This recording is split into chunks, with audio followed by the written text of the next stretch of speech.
Assalamu alaykum, hurmatli do'stlar, hurmatli yurtdoshlar. Hammangiz salomatmisizlar?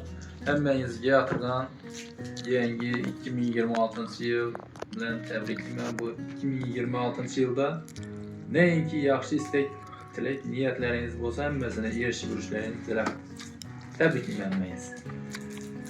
Do'stlar, bir mahsulotimiz bor. Turkmanistondan kelgan ajoyib. Alasanızda yiyip görüşleriniz ham mümkün.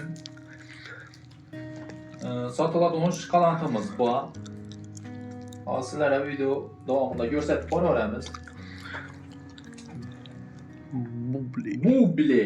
Buble degan shokoladni yaqinroqdan ko'rsataveramiz mana endi. Shokolad. Do'stlar, şöyle yine bir bloku bu. Bir bloku. Eğer kimde kime şunun bir mahsulotdan ko'proq kerak bo'lsa-da, ekranda telefon nomerlarini qo'yamiz, yoddan ham aytib ketamiz.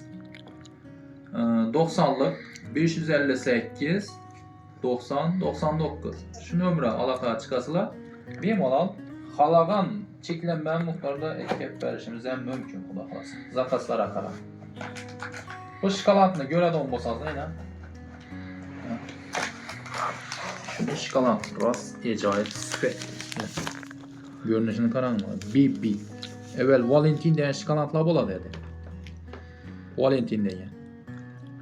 Bu shokoladdan dahshat qilinglar. O'zingizdan chotki. Qolgan bir do'stlarga hozir blokda turibdinglar. Ko'ramiz hozir. Ajoyib bir blok yana. Qo'yamiz yana. Ajoyib. Hozir yeb ham ko'ramiz buni. Nichik deyishlaringiz mumkin, rengi, nasi, nichik deyishlaringiz mumkin.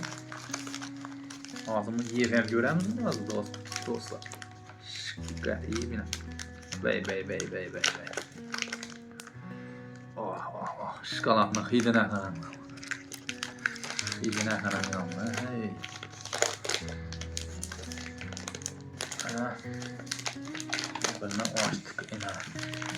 Yakıraktan görsətaveramiz yine.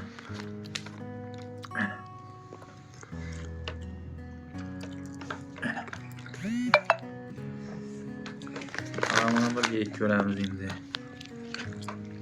Hoppa.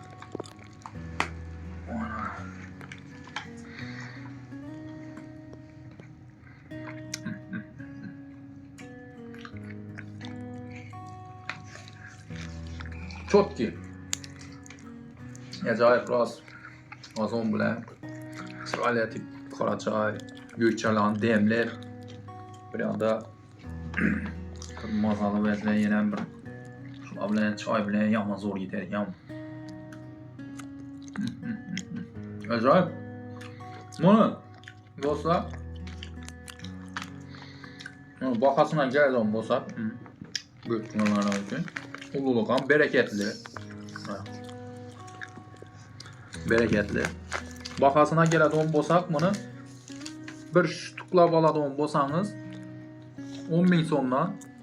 Agar yo'q, mana bloklab etkab bering desangizlar 8.000 so'mdan etkab berishimiz mumkin.